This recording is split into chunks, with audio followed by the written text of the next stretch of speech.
Eu sou o pastor César Cavalcante e mais uma vez, para a glória de Deus, está no ar mais uma edição do debate da Rádio Musical FM. Nós vamos juntos até o final desse programa e que Deus nos ajude a termos um programa abençoado, que seja um bate-papo, um debate que promova o crescimento, né, o entendimento, né, dentro das coisas do reino de Deus.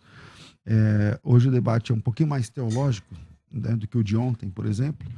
E você pode acompanhar esse debate por várias formas. Pela rádio, 105,7 FM. Se você conhece alguém que gosta de escatologia, o dia é hoje, já chama essa pessoa e convida para assistir ou para acompanhar, para ouvir o rádio na 105,7. Principal emissora de rádio de São Paulo, no caso evangélica, né? Você também pode acompanhar esse debate pelos aplicativos. Rádio Musical FM, você baixa pelo iOS, pelo Android, de graça, é rapidinho, é levinho, né? Você baixa, aperta o play e ouve os debates, né? O debate de hoje. Depois o debate sobe para as plataformas, né? Do Deezer, do Spotify e tudo mais, você também conseguirá acompanhar depois. Agora, se você quiser assistir o debate, ver como a gente é feio ao vivo, e a cores, ver como o Joaquim é feio também ao vivo, então você pode acompanhar. Vamos lá, pelo YouTube, a melhor experiência, né, de som e imagem, você tem no YouTube, canal César Cavalcante, canal Rádio Musical FM, e também pelas redes sociais. Então você pega, por exemplo, pelo Facebook, Pastor César Cavalcante, Rádio Musical FM, programa Crescendo na Fé, todos estão transmitindo ao vivo. E também pelo Instagram.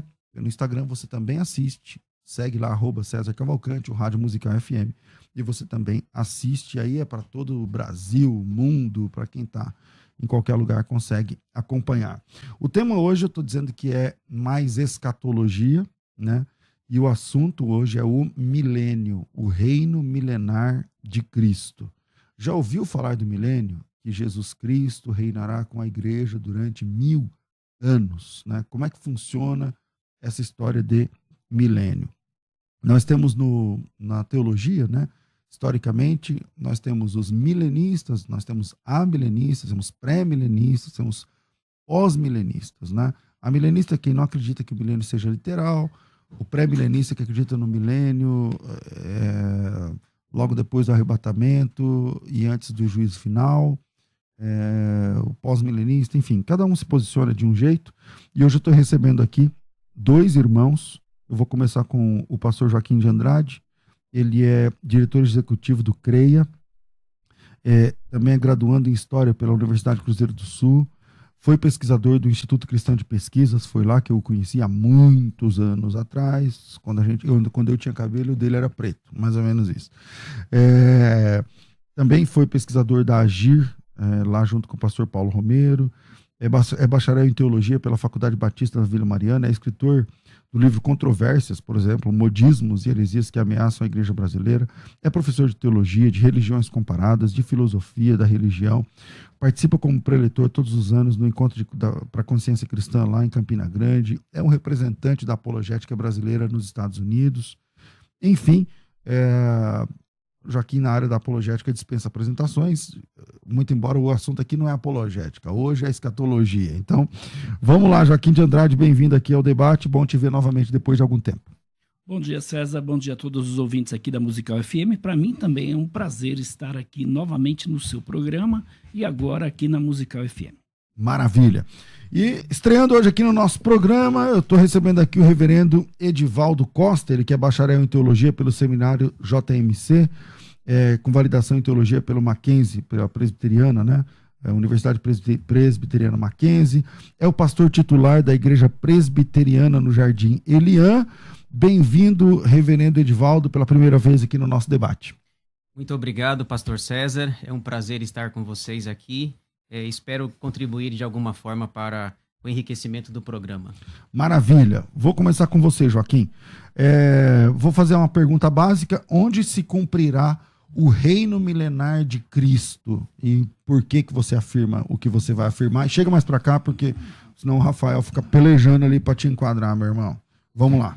Muito bem, pastor César. Eu vou ser bem objetivo agora e depois eu vou trabalhar melhor tudo isso, tá? Eu creio milênio literal de Cristo aqui na Terra, com base em Mateus 25, com base em várias outras passagens das Escrituras Sagradas. Então, o milênio, para mim, será literal. Cristo reinará aqui na Terra, e eu sou de uma linha chamada pré-milenista e pré-tribulacionista. A maioria dos chamados pentecostais seguem essa corrente. Eu vejo mais coerência nela. Eu quero deixar bem claro que ninguém é dono da verdade na escatologia. Então, as posições escatológicas, todas elas têm a sua dificuldade, têm a sua deficiência. Eu reconheço isso, mas eu acho mais coerente a linha chamada pré-milenista. Por isso, então, eu creio num milênio literal, 1000 anos redondos e Jesus reinando aqui na Terra com a igreja e tal, tudo mais. É assim que você crê? Sim. Ok. Sim. E aí depois você vai conseguir pormenorizar isso, tá bom? Sim. Reverendo Edivaldo, como você acredita? Onde se cumprirá o reino milenar de Cristo? Não tem essa história de reino milenar? O que você enxerga nas escrituras quando o assunto é milênio? Pastor César, o meu entendimento, eu sigo a escola amilenista e eu entendo que o milênio é simbólico. Eu entendo que o milênio ele não será literal, não terá um período de 1000 anos. Respondendo também objetivamente à pergunta do programa de hoje, onde se cumprirá o reino milenar de Cristo? Eu acredito que esse reino não será no futuro, porque a pergunta ela indica algo futuro. Então, o reino não será no futuro, mas ele já está se cumprindo. Eu entendo, eu sigo a escola amilenista. Então, na sua opinião, nós estamos no milênio, é isso? Já estamos no milênio, que foi inaugurado com a primeira vinda de Cristo. Entendi. Depois eu vou falar mais detalhes a respeito. Tá bom. Vou aproveitar aí a sua última deixa. Como é que uma milenista lida com textos como os 1000 anos, escrito literalmente lá no Apocalipse, por exemplo? Satanás será preso por 1000 anos, não sei o quê. Ok. A sua pergunta é muito boa. Inclusive, sem dúvida, essa questão do milênio, do reino milenar, toda a polêmica está em torno de Apocalipse, capítulo 20, versículos de 1 a 6. Quando fala daquele texto da prisão de Satanás, onde Satanás é preso por 1000 anos. Eu trouxe um pequeno resumo e gostaria de passar para os nossos ouvintes. À vontade. Existem basicamente 4 escolas de interpretação quando o assunto é milênio. Então, eu fiz um pequeno resumo das 4 escolas e depois eu vou falar qual que eu acredito que é o amilenismo e por que eu acho ela mais coerente. Então, só citando, ao longo de 2000 anos de história, nós temos muita discussão, muito debate quando o assunto é escatologia. Como o pastor Joaquim falou, eu também não tenho a pretensão aqui de ser o dono da verdade, mas também, na verdade, nós temos pontos em comum quando o assunto é escatologia. Todo mundo acredita que Jesus vai voltar, todo mundo acredita que Jesus vai reinar. Nós temos alguns pontos em comum. Talvez, por exemplo, no caso da pergunta aqui, onde se cumprirá o reino milenar, eu acredito que a polêmica não está nem no onde, mas no quando. O quando é que vai dar o problema. Então, como assim? Quando que o milênio se cumpre, né? Talvez a questão mais polêmica não esteja nem no onde, mas no quando. Deixa eu só apresentar o resumo das escolas aqui para os ouvintes. A primeira escola é chamada de pré-milenismo histórico. Eu fiz uma síntese de cada escola.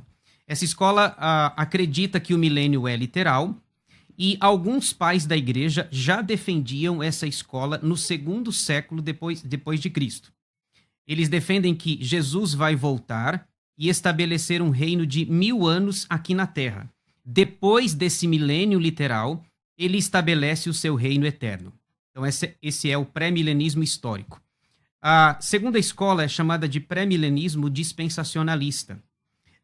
Acredita que o milênio é literal, e essa é a escola mais recente. Ela surgiu no século XIX, com um pastor inglês chamado John Nelson Darby, que é a escola majoritária quando nós falamos do evangelicalismo brasileiro. Ela ficou muito conhecida por conta do filme Deixados para Trás, que leva o nome dos livros do Tim LaHaye. Isso, do Tim LaHaye, ou Tim LaHaye, sei lá. Jesus vem até as nuvens para arrebatar a igreja secretamente e levá-la para o céu. A igreja passa 7 anos nas bodas do Cordeiro. Depois, o milênio é inaugurado na terra. Temos o início da grande tribulação, que será para os judeus e os crentes nominais por um período literal de 1000 anos. No final do milênio, Jesus virá pela terceira vez para estabelecer o seu reino eterno. Então essa é a segunda escola. Terceira, é chamada de pós-milenismo. Acredita que o milênio é simbólico. Então, observem os ouvintes que as duas primeiras escolas são mais literalistas e a terceira e a quarta são mais simbólicas. Então, o pós-milenismo acredita que o milênio é simbólico. O milênio ainda não chegou. Chegará no futuro quando a igreja terminar a sua obra de evangelização. O pós-milenismo prega o otimismo.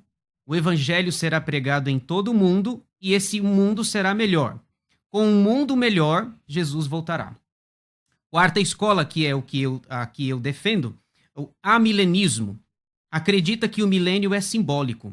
O número 1000 representa um período completo de tempo, que vai da primeira até a segunda vinda de Cristo. Respondendo a sua pergunta mais objetivamente, pastor César, eu entendo que os números no Apocalipse, todos, para não dizer todos eles, mas a grande maioria, pelo menos, eles são simbólicos. Os números no Apocalipse, eles representam coisas e não as descrevem literalmente. Então, nós temos, por exemplo, 2 testemunhas, os 24 anciãos, representando a igreja do Antigo Testamento, dos 12 patriarcas, os 12 apóstolos do Novo Testamento, 144 mil selados. Nós temos 666, que é o 666, um número simbólico. O 1000 também, eu entendo que é um período completo de tempo que vai da primeira à segunda vinda. Deixa eu explicar também o termo amilenismo. Nós não negamos que existe um milênio. Nós só não o entendemos que ele é literal. Então, nós não negamos o milênio, mas nós ensinamos que ele começou na primeira vinda de Cristo, com a sua chegada, com o estabelecimento do seu reino.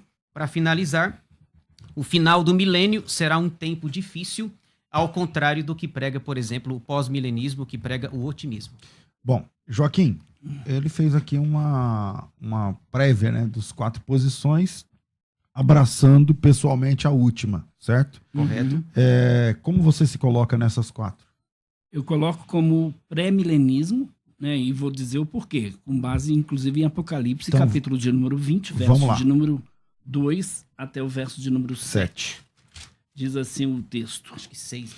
Né? Apocalipse, capítulo de número... Até o 7 tem. 2 a 7. Não vamos ler, é bem conhecido, né?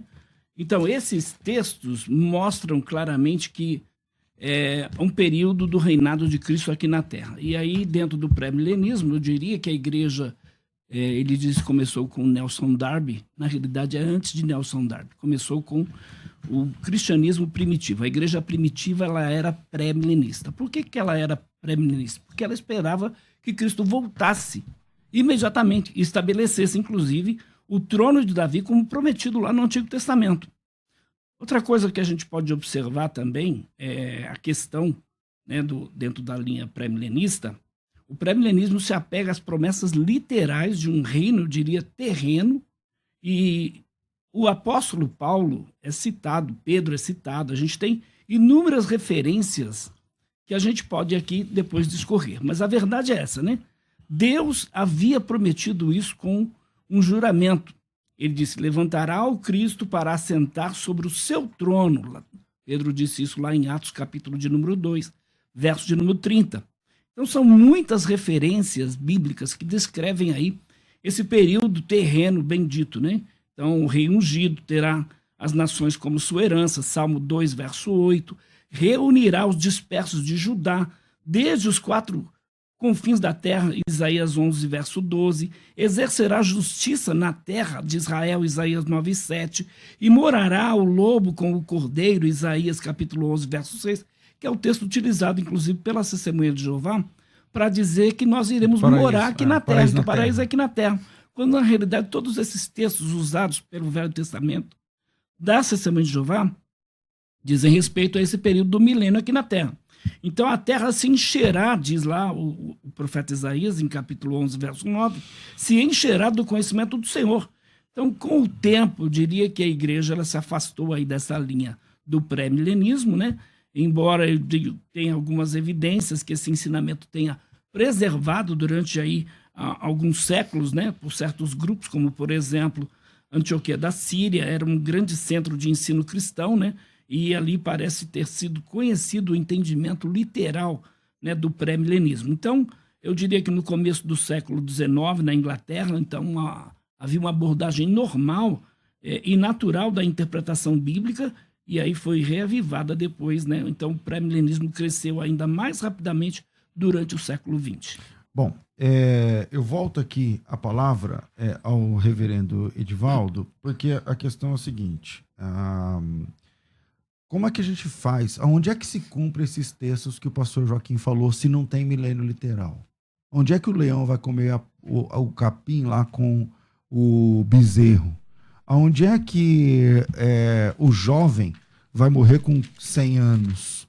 Onde é que Israel vai ter cultos diante do Messias, e nas panelas, nos vasos vão estar escrito santidade ao Senhor?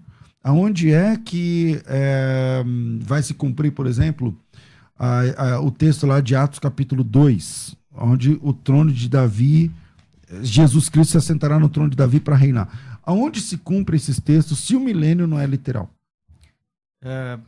Boa pergunta, pastor César. O pastor Joaquim citou, por exemplo, Isaías capítulo 11, e eu quero citar também, dentro dessa mesma linha, Isaías capítulo 65, e também fala dessa linguagem de animais que hoje são opostos, convivendo pacificamente. Agora, onde que se cumpre? Se cumpre com a chegada de Jesus, com o seu reino aqui na terra. Deixa eu ler Isaías, depois eu trouxe alguns versículos também sobre o Novo Testamento. Veja, Isaías 65, capítulo 17, diz assim: Pois eis que crio novos céus e nova terra, e não haverá lembrança das coisas passadas, jamais haverá memória delas. Aí ele continua, versículo 20: Não haverá mais nela criança para viver poucos dias, nem velho que não cumpra os seus. Porque morrer aos 100 anos é morrer ainda jovem, e quem pecar aos 100 anos será amaldiçoado. Eles edificarão casas e nelas habitarão, plantarão vinhas e comerão o seu fruto. E aí o texto vai descrevendo, o versículo 25 fala dos animais, propriamente dito. Do lobo e o cordeiro. Isso, o lobo e o cordeiro pastarão juntos, e o leão comerá palha como boi. Pó será a comida da serpente. Não se fará mal nenhum, nem dano algum em todo o seu santo monte, diz o Senhor. O meu problema com o milênio aqui, pastor César e pastor Joaquim, é que o texto de Isaías, tanto Isaías capítulo 11 como Isaías capítulo 65, não fala de milênio, fala de novo céu e de nova terra. Não há milênio literal, nem no antigo... Ok. A minha pergunta é verdade, não tem milênio. Isso aqui é uma profecia bíblica. Isso, só... Sim. Desculpa. Ela já se cumpriu? Ainda não. Então, ela vai se cumprir quando? Quando é que o leão vai comer palha com o bezerro? Ok. Quando é que o jovem vai morrer com 100? Quando é que vai acontecer isso daí? Eu entendo que isso não vai acontecer. Nunca vai acontecer. Isso é uma profecia da Bíblia que não vai acontecer. Deixa eu completar o raciocínio. Eu entendo que isso é uma linguagem simbólica para falar da paz e da justiça que haverá no novo céu e na nova terra. O texto é muito claro. Isaías 65, 17 diz assim: eu crio novos céus e nova terra. Então, é uma linguagem metafórica, simbólica, usada por Isaías para dizer que o novo céu e a nova terra, a nova Jerusalém, lá de Apocalipse capítulo 21, é um lugar de paz, de justiça. Então, por exemplo, animais que hoje fazem oposição, é como se eles fossem viver pacificamente. Mas eu entendo que essa é uma linguagem simbólica, usada tanto no capítulo 65 quanto no capítulo 11 para descrever a paz e a justiça. Pastor Joaquim. Bom, posso só completar os... Desculpa, pastor Joaquim. Uhum. Agora, falando sobre a natureza, como é que Cristo viu o reino milenar? Como é que Jesus viu? Eu trouxe alguns versículos do Novo Testamento. Por exemplo, Jesus e João Batista ambos começaram seu ministério falando de reino. Falando sobre a perspectiva. Então, aí eu acho que o Joaquim ia querer falar no assunto com base que estava no falando. Texto que ele leu, com base no texto. Ainda depois eu tinha o texto de Isaías 65, 17, né? Porque em diante. Eis que eu cito, novos céus e uma nova terra, e não haverá mais lembrança das coisas passadas, nem mais se recordarão. O que Isaías está dizendo aqui? O que Isaías, na realidade, viu? Então, nós sabemos que é um livro profético. Isaías está falando tanto de um reino milenial, como está falando também do céu. Então, quando Isaías, aqui no 65, verso 17 até o 25, né? O que Isaías está querendo dizer com isso? Na realidade, Isaías teve uma visão dupla. Uma visão do milênio, quando diz que o homem vai viver mais tempo, e uma visão quando ele diz vi um novo céu e uma nova terra. Porque algumas profecias bíblicas, elas têm duplo sentido e duplo cumprimento também. Então a gente tem que entender que a escatologia, você não pode pegar um texto ali e fazer daquele texto um cavalo de batalha. Então tem todo um contexto. Isaías está tendo aqui tanto uma visão do céu, como também uma visão do reino mileniar. É o que eu vejo aqui dentro do próprio texto. Então, ele está falando da visão do reino eterno e também do reino mileniar. E os dois aí, eu diria, não foram claramente distinguidos por Isaías. Por quê? Eu diria que eles não foram distinguidos por Isaías, porque nos dias, eu diria aí, de Isaías, né, a expectativa da vida dos homens e mulheres que durante o milênio virão, eu diria, será um período de vida normal, a ser de um tempo aí, eu diria, período como acontecia, por exemplo, lá no dilúvio, antes do dilúvio, né? Então, que a gente observa aqui é Isaías tendo uma visão tanto do reino milenial, como também tendo uma visão da eternidade. Eu não entendi direito sua explicação, Joaquim, mas não sei se ele entendeu, se você quer fazer perguntas. Eu entendi. Entendeu? Eu entendi e gostaria até de complementar. Por exemplo, eu entendi o raciocínio do pastor Joaquim. De fato, as profecias, ela tem aquilo que a gente chama de perspectiva profética. Ela tem duplo cumprimento e, às vezes, até triplo cumprimento.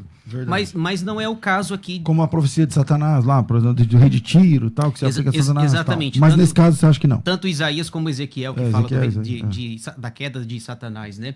Agora, nesse caso, eu entendo que não há perspectiva profética aqui. O texto não fala de duplo cumprimento. O texto é claríssimo. Pois eis que eu crio novos céus e nova terra. Não fala de milênio. Pedro vai citar esse texto lá na sua segunda carta, quando ele fala que os céus abrasados se desfarão e Deus vai fazer novos céus e nova terra. Então não há milênio. É uma visão do futuro. Então Isaías tem uma visão do futuro que diz respeito não só ao novo céu e à nova terra, mas diz respeito também ao milênio. Então não é uma visão específica, tanto do céu como também do milênio. É uma visão do futuro, das coisas que irão acontecer. Então, Isaías está vendo aqui, quando ele diz, vi um novo céu, uma nova terra, está falando do período da eternidade. E aí, quando ele fala dos homens que irão viver mais, ele está falando do período do milênio. É que Isaías ele não chega e diz assim, peraí, gente, a minha profecia está dividida em duas partes. Não. Mas qualquer pessoa entende isso. Eu entendo, mas de forma diferente. Porque o que acontece? O texto ele é tão simbólico que ele fala do novo céu e da nova terra e fala de morte. É só a gente ver a continuidade do texto. Deixa eu só completar o raciocínio, pastor. O texto ele é tão simbólico que ele fala de morte. Então, se nós estamos falando de novos céus e nova terra, não pode ter morte lá. Lá não tem morte. Apocalipse 21 fala claramente que lá não tem lágrima, não tem dor, não tem choro, não tem coisa ruim. Então, é apenas apesar de ser um texto profético, mas os profetas se utilizam também de linguagem simbólica e de linguagem poética para transmitir a sua mensagem. Então, foi a forma que Isaías encontrou, tanto no capítulo 11 quanto no capítulo 65, para tentar descrever o novo céu e a nova terra. Por exemplo, como o apóstolo João, no Apocalipse, teve a difícil tarefa de falar do Apocalipse, de como que é o céu, de como que é lá nas regiões celestes. Então, esse é o meu entendimento. Bom, vamos lá. A mim me parece... Desculpa, pastor César, ainda no próprio texto de Isaías 65, 17 a 25, porque, olha só, edificarão casas e as habitarão, e plantarão vinhas e comerão do seu fruto, não edificarão para que os outros habitem, não plantarão para que os outros comam, porque os dias do meu povo serão como os dias da árvore. Os meus eleitos gozarão das obras das suas mãos, não trabalharão debalde, nem terão filhos para perturbação, porque sua posteridade será bendita ao Senhor. Os seus descendentes estarão com eles, os seus descendentes estarão com eles. Isso não é literal? Que descendentes são esses que estarão com eles? Eis que antes que clamem, eu responderei. Estando eles ainda falando, eu ouvirei. Aí vem o texto: o lobo e o cordeiro se apacentarão juntos, o leão comerá palha com o boi, pois será comida de serpente.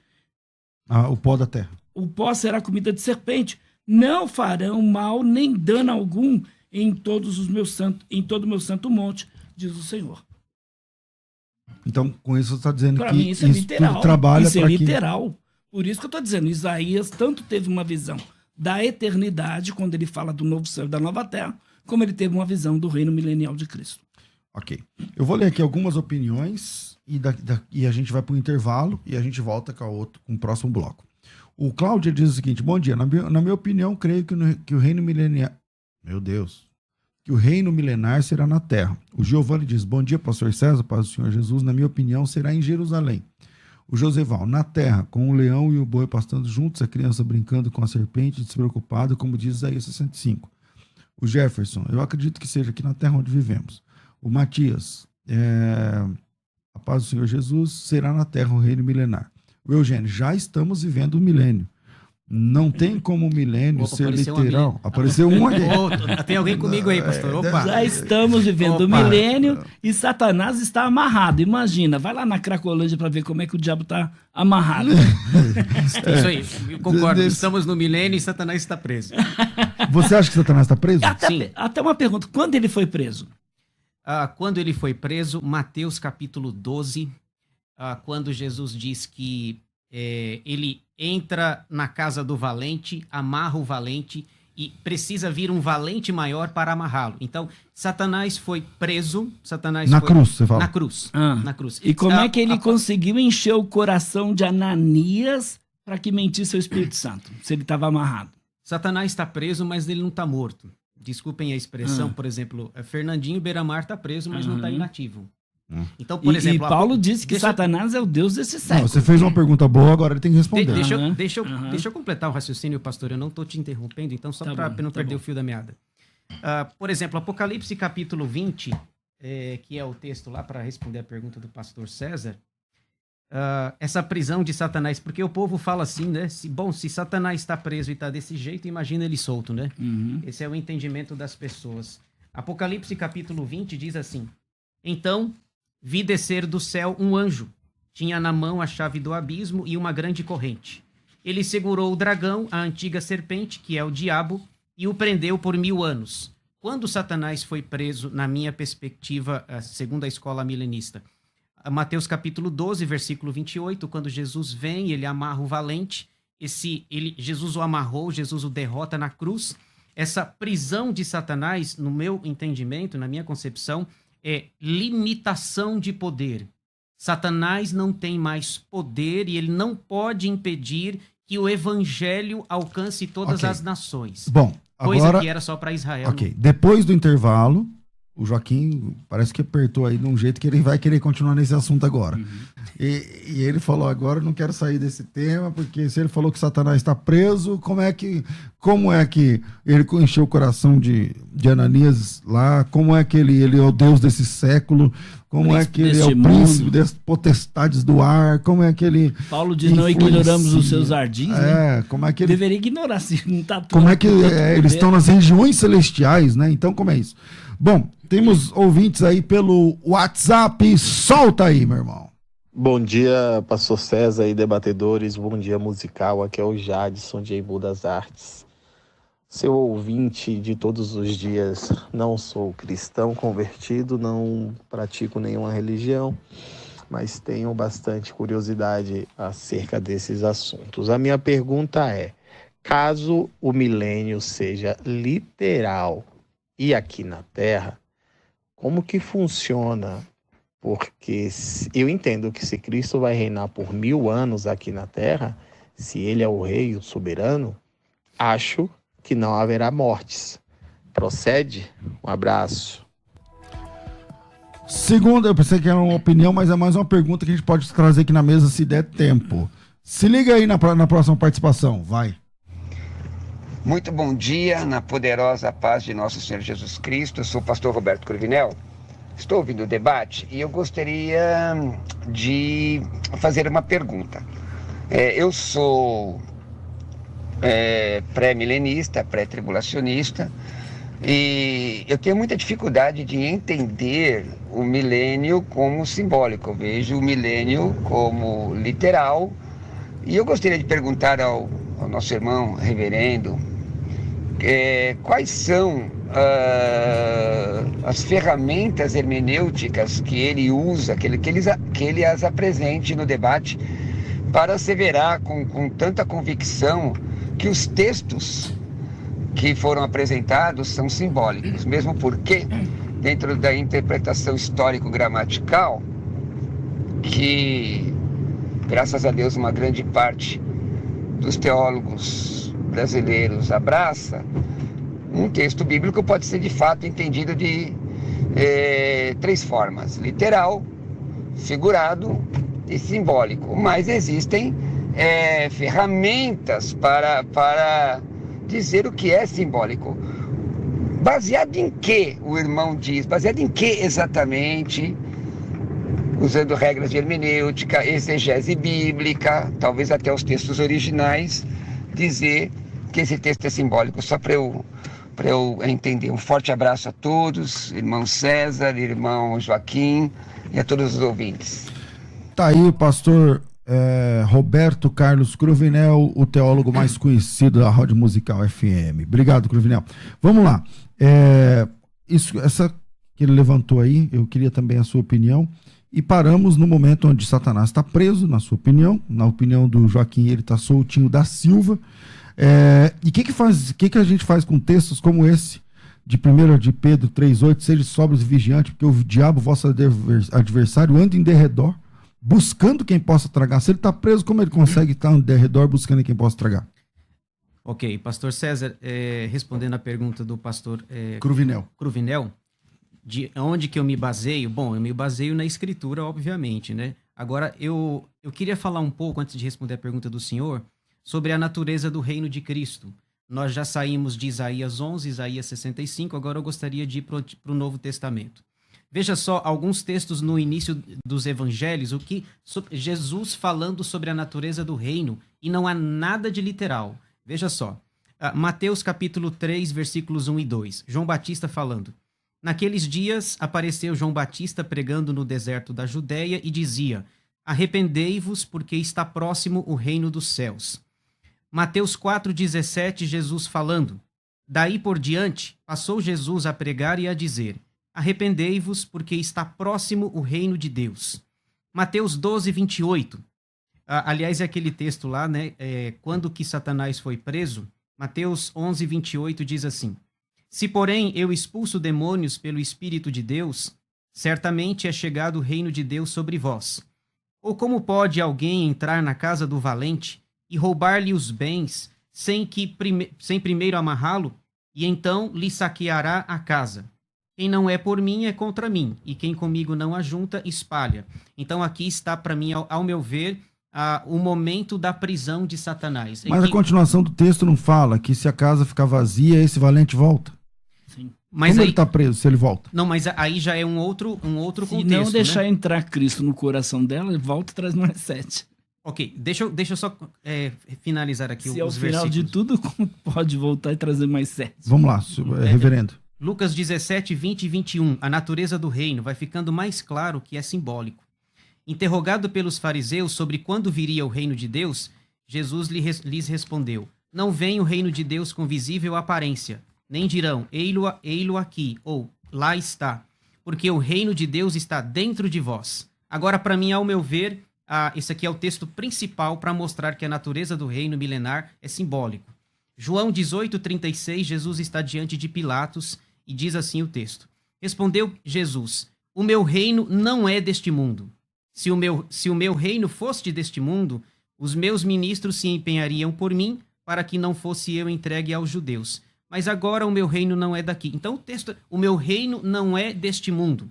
Pastor, nós não temos nos evangelhos, não temos em Atos, não temos nas cartas gerais, nas epístolas, nós só temos um texto falando de Apocalipse capítulo 20, um texto onde é simbólico, figurativo, metafórico, em que os números são simbólicos. Nós só temos um texto na escritura para falar de milênio e eu acho que com pelo menos 7 citações da palavra 1000 anos. Isso é verdade. Eu não nego a quantidade de versículo com 7 citações apenas. Porém, todos os números do Apocalipse são simbólicos. Eles representam coisas e não as descrevem. Joaquim de Andrade.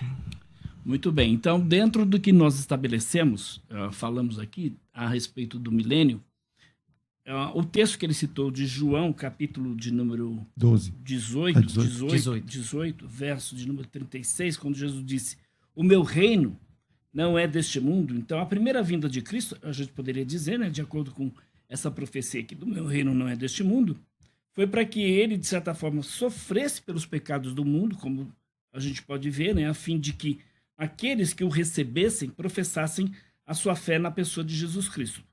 E pudessem aí, por sua vez, eu diria, entrar no reino espiritual que ele decorreu a Nicodemos. Ele disse, na verdade te digo, necessário nascer de novo. Quem não nascer de novo não pode ver o reino de Deus, nem entrar no reino de Deus. E aí ele vai dizer o que é nascido da carne é carne, o que é nascido do espírito é espírito. Então, mais adiante, a gente percebe no versículo que Cristo se refere ao reino físico que ele vai estabelecer neste mundo quando vier em poder e glória. Então, o reino milenial, eu diria, né, não será deste mundo. Então, quando ele diz o meu reino não é deste mundo, ele está se referindo a quê? Ao reino milenial. Por quê? O reino milenial, Satanás não faz parte desse reino, ele está aprisionado por um período de 1000 anos. Então, se ele está aprisionado, significa que será um reino de paz. Vamos imaginar que a gente está vivendo o milênio agora. Satanás está preso. Cristo disse que seria um reinado de paz. Cristo disse que não haveria pecado. Não haveria guerra, não haveria um monte de coisas que a gente tem aí. Poluição, criminalidade em escala altíssima. Não haveria essas coisas. Então, como nós estamos vendo essas coisas acontecer? Como é que podemos estar vivendo o milênio com tanta corrupção, tanta imoralidade, tanta pornografia, tanta criminalidade, com o coronavírus aí? Né? Como é que pode? O Covid matando aí, né, milhares de pessoas, como é que podemos estar vivendo no milênio aqui na Terra? Reverendo. O pastor Joaquim falou de paz. O meu entendimento, o conceito de paz, de reino de paz é um pouco diferente. Jesus disse lá em João 14, 27, deixo-vos a minha paz vos dou, não vou-la dou como a dá o mundo. Não se turbe o vosso coração, nem se atemorize. Pastor César e demais ouvintes, eu não estou ignorando a natureza desse mundo mau, corrupto, caído e afetado pelo pecado. No entanto... A minha pergunta, ele vai de mal a pior ou de mal a melhor? Ele vai de mal a pior e dentro da perspectiva que eu sigo... Isso é o milênio. Ele vai de mal a pior e dentro da perspectiva que eu sigo, que é a milenista, quando eu citei no início lá, o mundo ele será cada vez pior. Por quê? Jesus disse 2 versículos importantes. Quando o Filho do Homem voltar, achará fé na terra? Então, isso é o milênio. Esse é o primeiro ponto. Só um pouquinho. Na minha visão, não. Quando ele também fala assim, olha, e por se multiplicar a iniquidade, o amor de quase todos esfriará. Não, de muitos.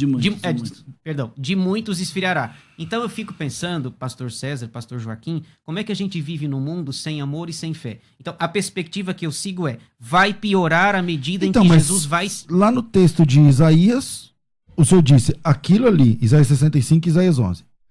Ele é o milênio, mas não é literal, os animais e tal. Eu não falei de milênio. Lá é Isaías 11, Isaías 65, é uma linguagem simbólica, metafórica, para Isaías falar do novo céu e da nova terra, que faz paralelo direto com Apocalipse 21. A nova Jerusalém que desce do céu. Então, na sua opinião, o milênio ele vai só piorando. E no milênio, Satanás pode se opor aos servos de Deus, Satanás é o príncipe deste mundo, Satanás Inclusive, É porque tá assim, aí- o que define milênio, uma marca forte de milênio, que até o amilenista crê, que é o reinado é que de Cristo. Satanás será preso. Não, Não, tudo bem. não, peraí. Satanás estará preso. Você acabou de defender que Satanás Só será preso. para deixar claro para os ouvintes, quando que começa o milênio na minha concepção? Na cruz. Na cruz. Ok. Então começou na cruz. É o sermão de Pedro lá em Atos capítulo Ok, eu 2. entendi. O que ele chama milênio de não é últimos literal, dias. o milênio não é literal, porém, É um período completo de a tempo. marca principal é que Satanás está preso. Confere ou não? Satanás está preso Tá bom. Se e no Satanás, final será solto. se Satanás está preso, como que o senhor vê os textos que falam de Satanás solto na Bíblia, depois da cruz? Ele solto mesmo, ao derredor, buscando quem possa tragar.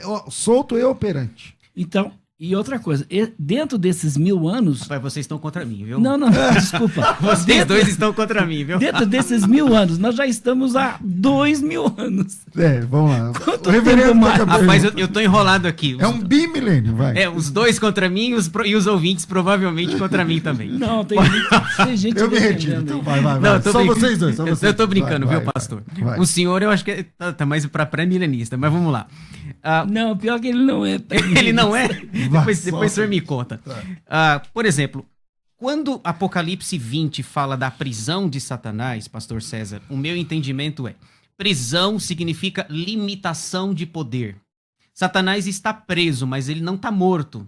Satanás não está inativo. Então, mas essa é uma definição sua, porque o senhor citou lá o preso, nem lembro um preso que o senhor falou aí, ele tá preso, mas ele tá... Ele tá de lá ali. ele Fernandinho manda. Beiramar. De lá ele manda. Fernandinho Mas Beiramar. quando, Fernandinho, mas quando Deus é que prende, a prisão também não tem eficácia, porque a prisão Mas- aqui quem manda é o PCC, mas lá no céu, a prisão quem manda Deixa eu- também é o preso. Deixa eu Não. completar. Ele tá com a Depois- palavra, vamos ver. Por exemplo, o que acontece, pastor, é a natureza dessa prisão. No Antigo Testamento, somente a nação de Israel ouvia os oráculos, as profecias e tinha as bênçãos de Deus. Verdade. Só Israel. Sim. Quando nós chegamos, por exemplo, lá em Mateus 28, quando Jesus diz, ide por todo mundo, pregar o evangelho a toda criatura, 19. nós temos, isso, a partir do versículo 19, nós temos aí a extensão e a expansão de todas as nações. Então, Satanás está preso, diz o texto, para não enganar as nações. Satanás não pode mais impedir que todas as nações, inclusive as nações gentias, ouçam o evangelho. É o cavalo branco lá do Apocalipse. Satanás não tá enganando mais ninguém, Joaquim? Como é que é isso aí? Desculpa, reverendo. Satanás está, então, Não permitindo a pregação do evangelho no mundo inteiro. É isso que você está vendo? Satanás, Não está enganando mais, é isso. Satanás não tem mais poder para Impedir enganar. a pregação do evangelho. impedir a pregação do evangelho. É o cavalo branco do E Apocalipse. quando ele teve poder para impedir a pregação do evangelho? Quando? Quantas nações se converteram no Antigo Testamento? Você tem, inclusive, no Novo Testamento, depois de Cristo e antes de Cristo, várias nações se voltando para Deus, por intermédio de Israel. Veja bem, porque E no Antigo? Israel foi feita uma promessa para Israel. Jesus veio para os seus não receberam, e aí a todos quanto receberam, Deus o poder serem feitos filhos de Deus. Muito bem. No Antigo Testamento, você tem um pacto que Deus fez com uma nação e com promessas que está lá em Isaías e vai retornar com essa promessa. Agora, só com relação à questão Fecha aí por causa do horário. do verso de número 4 aqui de Apocalipse. E vi tronos, e assentaram sobre eles, e foi-lhes dado o poder de julgar, e vi as almas daqueles que foram degolados pelo testemunho de Jesus e pela palavra de Deus, e que não adoraram a besta, nem a imagem, não receberam o sinal nas suas testas, nem em suas mãos, e viveram e reinaram com Cristo durante 1000 anos. Quem são esses? Esses são os mortos, os mesmos do capítulo 6. Esses tronos estão no céu, eles já estão reinando com Cristo. São as almas dos que foram decapitados. Apocalipse capítulo 6, versículo 9. Essas almas estão vivas, conscientes e clamando pela justiça de Deus. Quem são? Porque morreram, são os salvos Morreram que durante que período? durante o período que viveram na terra. O período da grande tribulação. Ok. A grande tribulação não chegou ainda. Não chegou? Não, nós estamos Ué, nós mas estamos se nós já estamos no milênio, então O a senhor não grande deixa eu tribulação falar? é depois do milênio? A grande tribulação é depois do milênio?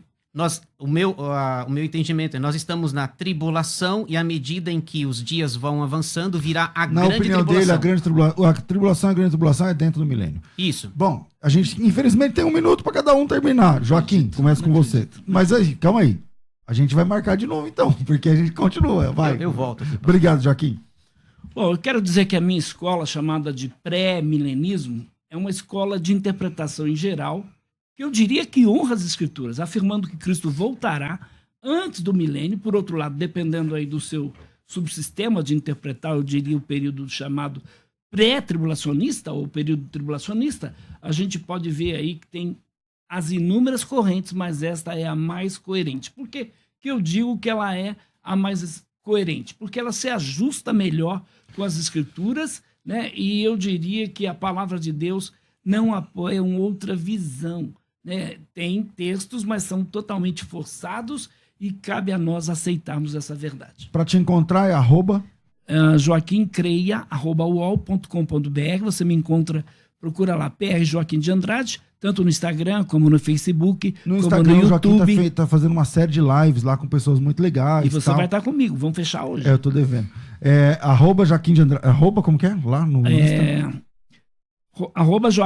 Joaquim Andrade. Procura Joaquim Andrade, você vai me encontrar. Maravilha. Reverendo Rápido, Edivaldo, acabou. obrigado por estar aqui com a gente. Voa o tempo, infelizmente. Obrigado, suas considerações finais. E se você quiser divulgar alguma coisa, agora é agora. Por favor. Eu quero agradecer, pastor César, pela oportunidade de estar aqui no programa de vocês. Também quero deixar claro que eu entendo, o pastor defendeu a escola dele, eu entendo que o amilenismo é a escola mais coerente com relação à escatologia. Sigo a escola histórico-gramatical, não nego a literalidade de textos bíblicos, mas fica muito difícil eu entender um milênio literal por conta de um texto simbólico. Agradeço o convite e gostaria de deixar aqui um recado para os ouvintes, uma indicação. Eu sou pastor da Igreja Presbiteriana do Jardim Eliã, fica na Zona Leste. Nós estamos próximos do Parque do Carmo. Nós temos um canal no YouTube, e eu gostaria de passar o endereço, caso você se interesse, é ip.jardim Eliã, com esse endereço. Eliã é com H? Isso, com H, ip.jardim Eliã. Lá na playlist do canal, eu fiz uma série de estudos, nós temos 8 estudos panorâmicos do livro do Apocalipse, seguindo essa metodologia amilenista. Então tem lá IP Jardim Eliã no YouTube. Isso, ip.jardim Eliã, no YouTube. Pronto, procure aí. E no Instagram para te achar, como é que é? Eu não tenho Instagram. Nem Facebook? Tenho Não. Facebook. Então, com o Facebook serve. Isso, com o meu nome, Edivaldo Alves da Costa, você me encontra. Maravilha. Obrigado, reverendo Edivaldo. Obrigado, pastor Joaquim de Andrade. Obrigado, Rafael. Obrigado você, ouvinte.